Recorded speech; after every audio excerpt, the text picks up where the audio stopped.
Chapter 11.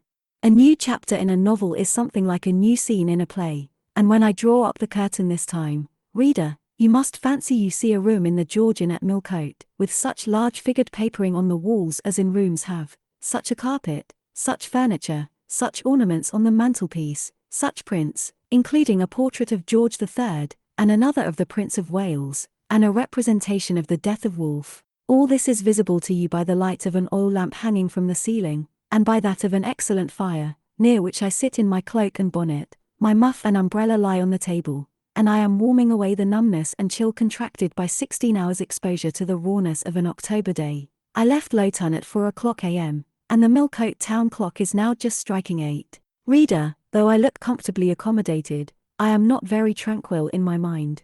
I thought when the coach stopped here there would be someone to meet me. I looked anxiously round as I descended the wooden steps the boots placed for my convenience, expecting to hear my name pronounced, and to see some description of carriage waiting to convey me to Thornfield.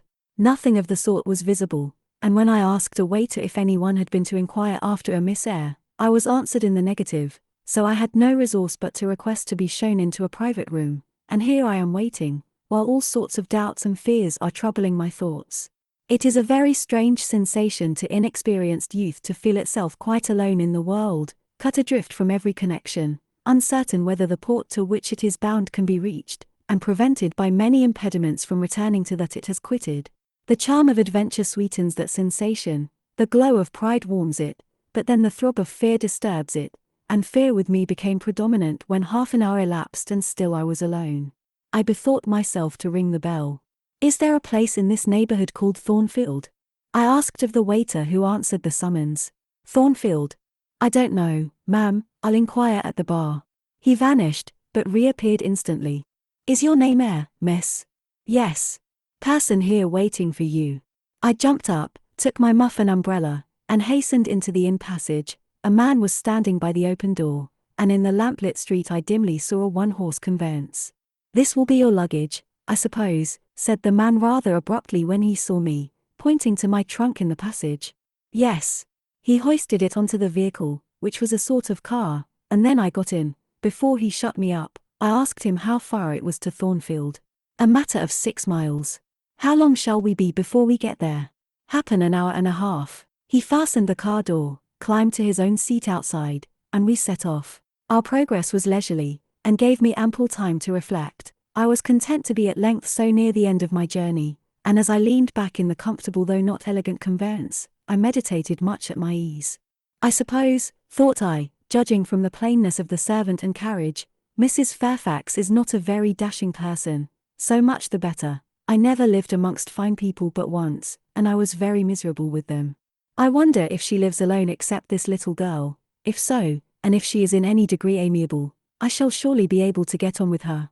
I will do my best. It is a pity that doing one's best does not always answer. At Lowood, indeed, I took that resolution, kept it, and succeeded in pleasing, but with Mrs. Reed, I remember my best was always spurned with scorn. I pray God Mrs. Fairfax may not turn out a second Mrs. Reed, but if she does, I am not bound to stay with her. Let the worst come to the worst, I can advertise again. How far are we on our road now, I wonder? I let down the window and looked out. Millcote was behind us. Judging by the number of its lights, it seemed a place of considerable magnitude, much larger than Lowton. We were now, as far as I could see, on a sort of common, but there were houses scattered all over the district. I felt we were in a different region to Lowood, more populous, less picturesque, more stirring, less romantic. The roads were heavy, the night misty. My conductor let his horse walk all the way, and the hour and a half extended, I verily believe, to 2 hours. At last he turned in his seat and said, "You're noan so far fro Thornfield now."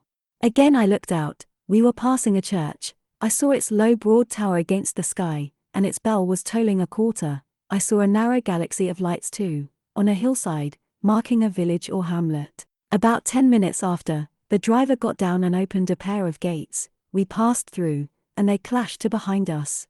We now slowly ascended a drive, and came upon the long front of a house. Candlelight gleamed from one curtained bow window, all the rest were dark. The car stopped at the front door. It was opened by a maidservant. I alighted and went in. "Will you walk this way, "Ma'am," said the girl, and I followed her across a square hall with high doors all round. She ushered me into a room whose double illumination of fire and candle at first dazzled me, contrasting as it did with the darkness to which my eyes had been for 2 hours inured. When I could see, however, a cozy and agreeable picture presented itself to my view.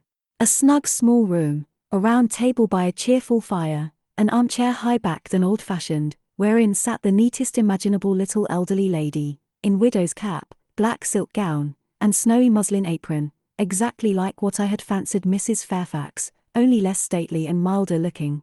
She was occupied in knitting, a large cat sat demurely at her feet. Nothing in short was wanting to complete the beau ideal of domestic comfort. A more reassuring introduction for a new governess could scarcely be conceived.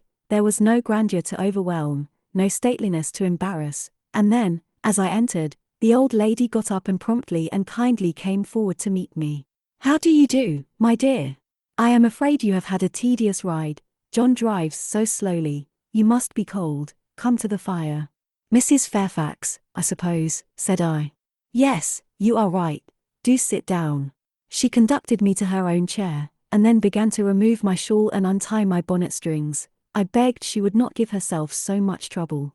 "Oh, it is no trouble. I dare say your own hands are almost numbed with cold. Leah, make a little hot negus and cut a sandwich or two. Here are the keys of the storeroom." And she produced from her pocket a most housewifely bunch of keys, and delivered them to the servant. "Now, then, draw nearer to the fire," she continued. "You've brought your luggage with you, haven't you, my dear?" "Yes, ma'am."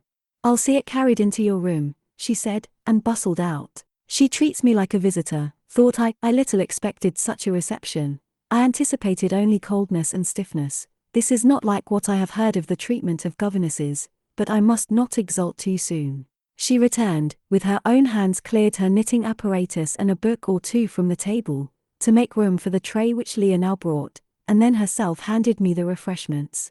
I felt rather confused at being the object of more attention than I had ever before received, and, that too, shown by my employer and superior, but as she did not herself seem to consider she was doing anything out of her place, I thought it better to take her civilities quietly. "Shall I have the pleasure of seeing Miss Fairfax tonight?" I asked, when I had partaken of what she offered me. "What did you say, my dear?" "I am a little deaf," returned the good lady, approaching her ear to my mouth. I repeated the question more distinctly. "Miss Fairfax?" "Oh, you mean Miss Varens. Varens is the name of your future pupil." "Indeed? Then she is not your daughter?" "No, I have no family." I should have followed up my first inquiry, by asking in what way Miss Varens was connected with her, but I recollected it was not polite to ask too many questions. Besides, I was sure to hear in time. "I am so glad," she continued, as she sat down opposite to me, and took the cat on her knee. "I am so glad you are come. It will be quite pleasant living here now with a companion." To be sure it is pleasant at any time, for Thornfield is a fine old hall, rather neglected of late years perhaps, but still it is a respectable place. Yet you know in winter time one feels dreary quite alone in the best quarters. I say alone. Leah is a nice girl to be sure, and John and his wife are very decent people, but then you see they are only servants, and one can't converse with them on terms of equality. One must keep them at due distance, for fear of losing one's authority. I'm sure last winter, it was a very severe one, if you recollect, and when it did not snow, it rained and blew, not a creature but the butcher and postman came to the house, from November till February, and I really got quite melancholy with sitting night after night alone. I had Leah in to read to me sometimes, but I don't think the poor girl liked the task much. She felt it confining. In spring and summer one got on better. Sunshine and long days make such a difference, and then, just at the commencement of this autumn, little Adela Varens came and her nurse. A child makes a house alive all at once, and now you are here I shall be quite gay. My heart really warmed to the worthy lady as I heard her talk, and I drew my chair a little nearer to her, and expressed my sincere wish that she might find my company as agreeable as she anticipated. "But I'll not keep you sitting up late tonight," said she. "It is on the stroke of 12 now, and you have been travelling all day. You must feel tired. If you have got your feet well warmed, I'll show you your bedroom. I've had the room next to mine prepared for you. It is only a small apartment, but I thought you would like it better than one of the large front chambers. To be sure they have finer furniture, but they are so dreary and solitary, I never sleep in them myself. I thanked her for her considerate choice, and as I really felt fatigued with my long journey, expressed my readiness to retire. She took her candle, and I followed her from the room. First she went to see if the hall door was fastened. Having taken the key from the lock, she led the way upstairs. The steps and banisters were of oak, the staircase window was high and latticed. Both it and the long gallery into which the bedroom doors opened looked as if they belonged to a church rather than a house. A very chill and vault-like air pervaded the stairs and gallery, suggesting cheerless ideas of space and solitude, and I was glad, when finally ushered into my chamber, to find it of small dimensions, and furnished in ordinary, modern style. When Mrs. Fairfax had bidden me a kind good night, and I had fastened my door, gazed leisurely round, and in some measure effaced the eerie impression made by that wide hall, that dark and spacious staircase, and that long, cold gallery, by the livelier aspect of my little room, I remembered that, after a day of bodily fatigue and mental anxiety, I was now at last in safe haven. The impulse of gratitude swelled my heart, and I knelt down at the bedside, and offered up thanks where thanks were due, not forgetting, ere I rose, to implore aid on my further path, and the power of meriting the kindness which seemed so frankly offered me before it was earned. My couch had no thorns in it that night, my solitary room no fears. At once weary and content, I slept soon and soundly. When I awoke it was broad day. The chamber looked such a bright little place to me as the sun shone in between the gay blue chintz window curtains, showing papered walls and a carpeted floor, so unlike the bare planks and stained plaster of Lowood, that my spirits rose at the view. Externals have a great effect on the young. I thought that a fairer era of life was beginning for me, one that was to have its flowers and pleasures, as well as its thorns and toils. My faculties, roused by the change of scene, the new field offered to hope, seemed all astir. I cannot precisely define what they expected, but it was something pleasant, not perhaps that day or that month, but at an indefinite future period. I rose, I dressed myself with care, obliged to be plain, for I had no article of attire that was not made with extreme simplicity. I was still by nature solicitous to be neat. It was not my habit to be disregardful of appearance or careless of the impression I made. On the contrary, I ever wished to look as well as I could, and to please as much as my want of beauty would permit. I sometimes regretted that I was not handsomer. I sometimes wished to have rosy cheeks, a straight nose, and small cherry mouth. I desired to be tall, stately, and finely developed in figure. I felt it a misfortune that I was so little, so pale, and had features so irregular and so marked. And why had I these aspirations and these regrets? It would be difficult to say. I could not then distinctly say it to myself, yet I had a reason, and a logical, natural reason too.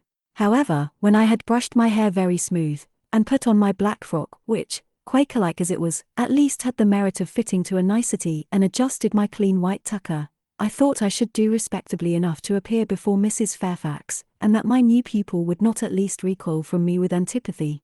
Having opened my chamber window, and seen that I left all things straight and neat on the toilet table, I ventured forth. Traversing the long and matted gallery, I descended the slippery steps of oak, then I gained the hall. I halted there a minute. I looked at some pictures on the walls. One, I remember, represented a grim man in a cuirass, and one a lady with powdered hair and a pearl necklace, at a bronze lamp pendant from the ceiling, at a great clock whose case was of oak curiously carved, and ebon black with time and rubbing. Everything appeared very stately and imposing to me, but then I was so little accustomed to grandeur.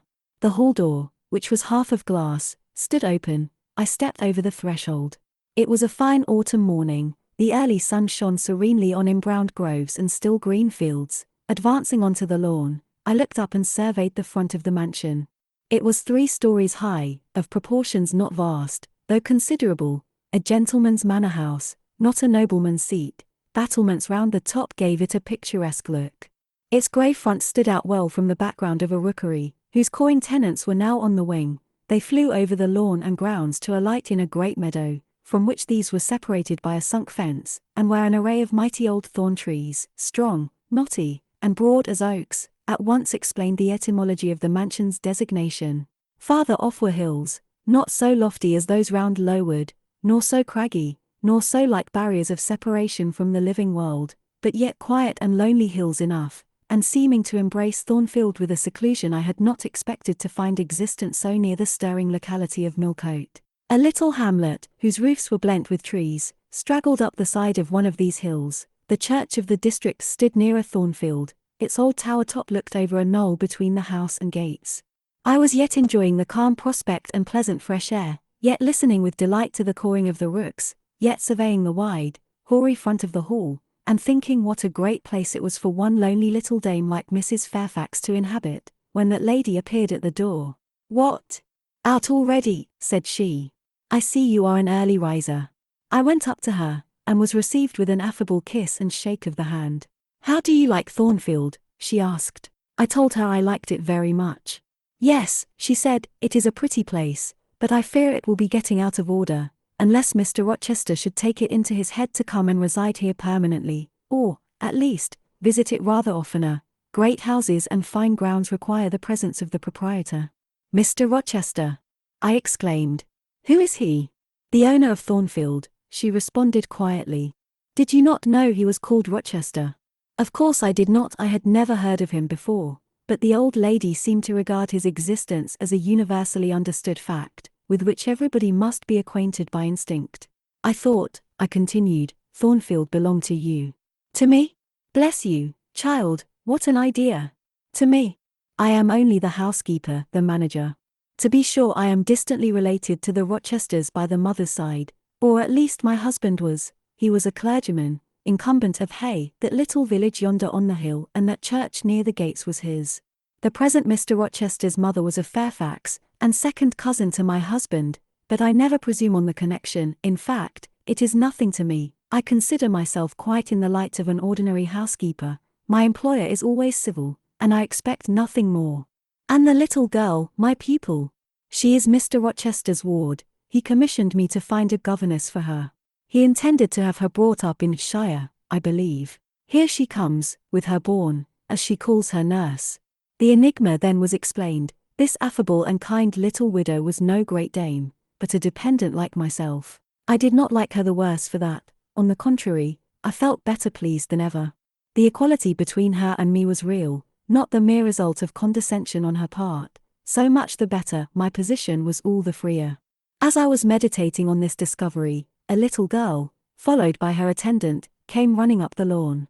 I looked at my pupil, who did not at first appear to notice me. She was quite a child, perhaps 7 or 8 years old, slightly built, with a pale, small-featured face, and a redundancy of hair falling in curls to her waist.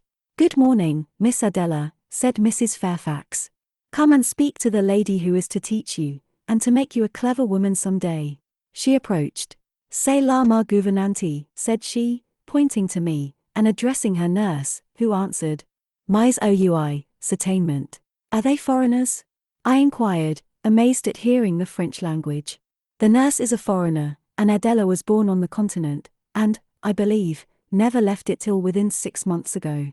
When she first came here she could speak no English, now she can make shift to talk it a little.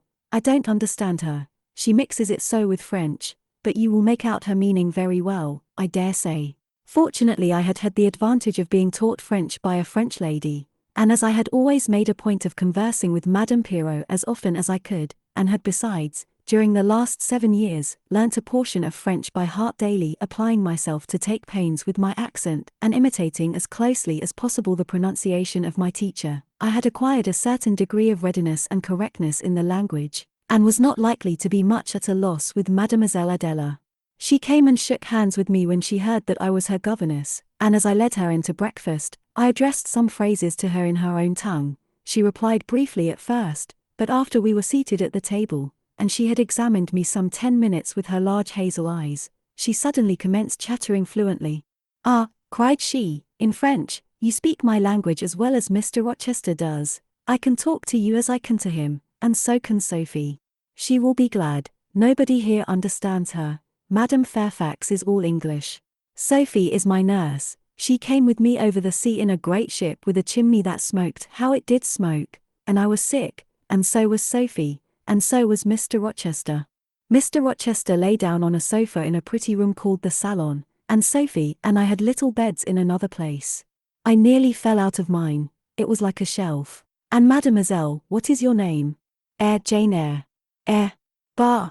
I cannot say it. Well, our ship stopped in the morning, before it was quite daylight, at a great city, a huge city, with very dark houses and all smoky, not at all like the pretty clean town I came from, and Mr. Rochester carried me in his arms over a plank to the land, and Sophie came after, and we all got into a coach, which took us to a beautiful large house, larger than this and finer, called an hotel. We stayed there nearly a week. I and Sophie used to walk every day in a great green place full of trees, called the park, and there were many children there besides me, and a pond with beautiful birds in it that I fed with crumbs. "Can you understand her when she runs on so fast?" asked Mrs. Fairfax. I understood her very well, for I had been accustomed to the fluent tongue of Madame Pirot. "I wish," continued the good lady, "you would ask her a question or two about her parents. I wonder if she remembers them." "Adele," I inquired, "with whom did you live when you were in that pretty clean town you spoke of?" "I lived long ago with Mamma, but she is gone to the Holy Virgin. Mamma used to teach me to dance and sing, and to say verses. A great many gentlemen and ladies came to see Mamma, and I used to dance before them, or to sit on their knees and sing to them. I liked it. Shall I let you hear me sing now?" She had finished her breakfast, so I permitted her to give a specimen of her accomplishments. Descending from her chair, she came and placed herself on my knee, then, folding her little hands demurely before her, shaking back her curls and lifting her eyes to the ceiling, she commenced singing a song from some opera. It was the strain of a forsaken lady, who, after bewailing the perfidy of her lover, calls pride to her aid, desires her attendant to deck her in her brightest jewels and richest robes, and resolves to meet the false one that night at a ball, and prove to him, by the gaiety of her demeanor, how little his desertion has affected her. The subject seemed strangely chosen for an infant singer, but I suppose the point of the exhibition lay in hearing the notes of love and jealousy warbled with the lisp of childhood, and in very bad taste that point was, at least I thought so. Adele sang the canzonet tunefully enough, and with the naivete of her age. This achieved, she jumped from my knee and said, "Now, mademoiselle, I will repeat you some poetry." Assuming an attitude, she began, La Ligue des Rats, Fable de La Fontaine. She then declaimed the little piece with an attention to punctuation and emphasis, a flexibility of voice and an appropriateness of gesture, very unusual indeed at her age, and which proved she had been carefully trained. "Was it your mamma who taught you that piece?" I asked. "Yes, and she just used to say it in this way. Tu avais voix donc. Louis dit un de ces rats, parlez." She made me lift my hand, so to remind me to raise my voice at the question. "Now shall I dance for you?" "No, that will do, but after your mamma went to the Holy Virgin, as you say, with whom did you live then?" "With Madame Frederick and her husband. She took care of me, but she is nothing related to me. I think she is poor, for she had not so fine a house as mamma." I was not long there. Mr. Rochester asked me if I would like to go and live with him in England, and I said yes, for I knew Mr. Rochester before I knew Madame Frederick, and he was always kind to me and gave me pretty dresses and toys. But you see he has not kept his word, for he has brought me to England, and now he has gone back again himself, and I never see him. After breakfast, Adele and I withdrew to the library, which room, it appears, Mr. Rochester had directed should be used as the schoolroom. Most of the books were locked up behind glass doors, but there was one bookcase left open containing everything that could be needed in the way of elementary works, and several volumes of light literature, poetry, biography, travels, a few romances, etc. I suppose he had considered that these were all the governess would require for her private perusal, and, indeed, they contented me amply for the present, compared with the scanty pickings I had now and then been able to glean at Lowood. They seemed to offer an abundant harvest of entertainment and information. In this room, too, there was a cabinet piano, quite new and of superior tone, also an easel for painting and a pair of globes. I found my pupil sufficiently docile, though disinclined to apply. She had not been used to regular occupation of any kind. I felt it would be injudicious to confine her too much at first, so, when I had talked to her a great deal, and got her to learn a little, and when the morning had advanced to noon, I allowed her to return to her nurse. I then proposed to occupy myself till dinner time in drawing some little sketches for her use. As I was going upstairs to fetch my portfolio and pencils, Mrs. Fairfax called to me. "Your morning school hours are over now, I suppose," said she. She was in a room the folding doors of which stood open. I went in when she addressed me. It was a large, stately apartment, with purple chairs and curtains, a Turkey carpet, walnut-panelled walls, one vast window rich in stained glass, and a lofty ceiling, nobly moulded. Mrs. Fairfax was dusting some vases of fine purple spar, which stood on a sideboard. "What a beautiful room!" I exclaimed, as I looked round, for I had never before seen any half so imposing. "Yes, this is the dining room. I have just opened the window, to let in a little air and sunshine, for everything gets so damp in apartments that are seldom inhabited. The drawing room yonder feels like a vault." She pointed to a wide arch corresponding to the window, and hung like it with a Tyrian-dyed curtain, now looped up. Mounting to it by 2 broad steps, and looking through, I thought I caught a glimpse of a fairy place, so bright to my novice eyes appeared the view beyond. Yet it was merely a very pretty drawing room, and within it a boudoir, both spread with white carpets, on which seemed laid brilliant garlands of flowers, both sealed with snowy mouldings of white grapes and vine leaves, beneath which glowed in rich contrast crimson couches and ottomans, while the ornaments on the pale Paean mantelpiece were of sparkling Bohemian glass, ruby red, and between the windows large mirrors repeated the general blending of snow and fire. "In what order you keep these rooms, Mrs. Fairfax," said I. "No dust, no canvas coverings, except that the air feels chilly. One would think they were inhabited daily." "Why, Miss Eyre, though Mr. Rochester's visits here are rare, they are always sudden and unexpected, and as I observed that it put him out to find everything swathed up, and to have a bustle of arrangement on his arrival, I thought it best to keep the rooms in readiness." "Is Mr. Rochester an exacting, fastidious sort of man?" "Not particularly so, but he has a gentleman's tastes and habits, and he expects to have things managed in conformity to them." "Do you like him? Is he generally liked?" "Oh, yes, the family have always been respected here. Almost all the land in this neighborhood, as far as you can see, has belonged to the Rochesters time out of mind." "Well, but, leaving his land out of the question, do you like him? Is he liked for himself?" "I have no cause to do otherwise than like him, and I believe he is considered a just and liberal landlord by his tenants, but he has never lived much amongst them." "But has he no peculiarities?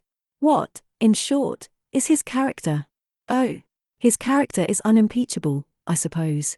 He is rather peculiar, perhaps. He has travelled a great deal, and seen a great deal of the world, I should think. I dare say he is clever, but I never had much conversation with him." "In what way is he peculiar?" "I don't know, it is not easy to describe. Nothing striking, but you feel it when he speaks to you. You cannot be always sure whether he is in jest or earnest, whether he is pleased or the contrary. You don't thoroughly understand him. In short, at least, I don't, but it is of no consequence. He is a very good master." This was all the account I got from Mrs. Fairfax of her employer and mine. There are people who seem to have no notion of sketching a character, or observing and describing salient points, either in persons or things. The good lady evidently belonged to this class. My queries puzzled, but did not draw her out. Mr. Rochester was Mr. Rochester in her eyes, a gentleman, a landed proprietor, nothing more. She inquired and searched no further, and evidently wondered at my wish to gain a more definite notion of his identity. When we left the dining room, she proposed to show me over the rest of the house, and I followed her upstairs and downstairs, admiring as I went, for all was well arranged and handsome. The large front chambers I thought especially grand, and some of the third-story rooms, though dark and low, were interesting from their air of antiquity. The furniture once appropriated to the lower apartments had from time to time been removed here, as fashions changed, and the imperfect light entering by their narrow casement showed bedsteads of 100 years old, chests in oak or walnut, looking, with their strange carvings of palm branches and cherubs' heads, like types of the Hebrew ark, rows of venerable chairs, high-backed and narrow, stools still more antiquated, on whose cushioned tops were yet apparent traces of half-effaced embroideries, wrought by fingers that for 2 generations had been coffin dust. All these relics gave to the third story of Thornfield Hall the aspect of a home of the past, a shrine of memory. I liked the hush, the gloom, the quaintness of these retreats in the day, but I by no means coveted a night's repose on one of those wide and heavy beds, shut in, some of them, with doors of oak, shaded, others, with wrought old English hangings crusted with thick work, portraying effigies of strange flowers, and stranger birds, and strangest human beings, all which would have looked strange, indeed, by the pallid gleam of moonlight. "Do the servants sleep in these rooms?" I asked. "No, they occupy a range of smaller apartments to the back. No one ever sleeps here. One would almost say that, if there were a ghost at Thornfield Hall, this would be its haunt." So I think, you have no ghost, then? None that I ever heard of, returned Mrs. Fairfax, smiling. Nor any traditions of one? No legends or ghost stories? I believe not. And yet it is said the Rochesters have been rather a violent than a quiet race in their time. Perhaps, though, that is the reason they rest tranquilly in their graves now. Yes, after life's fitful fever they sleep well, I muttered. Where are you going now, Mrs. Fairfax? For she was moving away. On to the Leads. Will you come and see the view from thence? I followed still, up a very narrow staircase to the attics, and thence by a ladder and through a trapdoor to the roof of the hall. I was now on a level with the crow colony, and could see into their nests. Leaning over the battlements and looking far down, I surveyed the grounds laid out like a map, the bright and velvet lawn closely girdling the grey base of the mansion, the field, wide as a park, dotted with its ancient timber, the wood, dun and sere, divided by a path visibly overgrown, greener with moss than the trees were with foliage, the church at the gates, the road, the tranquil hills, all reposing in the autumn day's sun, the horizon bounded by a propitious sky, azure, marbled with pearly white. No feature in the scene was extraordinary, but all was pleasing. When I turned from it and repassed the trapdoor, I could scarcely see my way down the ladder. The attic seemed black as a vault compared with the touch of blue air to which I had been looking up, and to that sunlit scene of grove, pasture, and green hill, of which the hall was the centre, and over which I had been gazing with delight. Mrs. Fairfax stayed behind a moment to fasten the trapdoor. I, by dint of groping, found the outlet from the attic, and proceeded to descend the narrow garret staircase.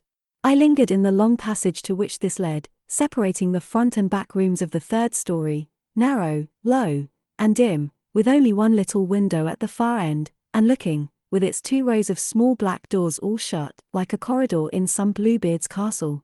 While I paced softly on, the last sound I expected to hear in so still a region, a laugh, struck my ear. It was a curious laugh, distinct, formal, mirthless. I stopped, the sound ceased, only for an instant. It began again, louder, for at first, though distinct, it was very low. It passed off in a clamorous peal that seemed to wake an echo in every lonely chamber, though it originated but in one, and I could have pointed out the door whence the accents issued. Mrs. Fairfax! I called out, for I now heard her descending the great stairs. Did you hear that loud laugh? Who is it? Some of the servants, very likely, she answered, perhaps Grace Poole. Did you hear it? I again inquired. Yes, plainly. I often hear her. She sews in one of these rooms. Sometimes Leah is with her. They are frequently noisy together. The laugh was repeated in its low, syllabic tone, and terminated in an odd murmur. Grace! Exclaimed Mrs. Fairfax. I really did not expect any Grace to answer, for the laugh was as tragic, as preternatural a laugh as any I ever heard, but that it was high noon, and that no circumstance of ghostliness accompanied the curious cachinnation, but that neither scene nor season favoured fear, I should have been superstitiously afraid. However, the event showed me I was a fool for entertaining a sense even of surprise. The door nearest me opened, and a servant came out, a woman of between 30 and 40, a set, square-made figure, red-haired, and with a hard, plain face. Any apparition less romantic or less ghostly could scarcely be conceived. Too much noise, Grace, said Mrs. Fairfax. Remember directions. Grace curtsied silently and went in. She is a person we have to sew and assist Leah in her housemaid's work, continued the widow, not altogether unobjectionable in some points, but she does well enough. By the by, how have you got on with your new pupil this morning? The conversation, thus turned on Adele, continued till we reached the light and cheerful region below. Adele came running to meet us in the hall, exclaiming, Mesdames, vous êtes servies, adding, J'ai bien faim, moi. We found dinner ready, and waiting for us in Mrs. Fairfax's room.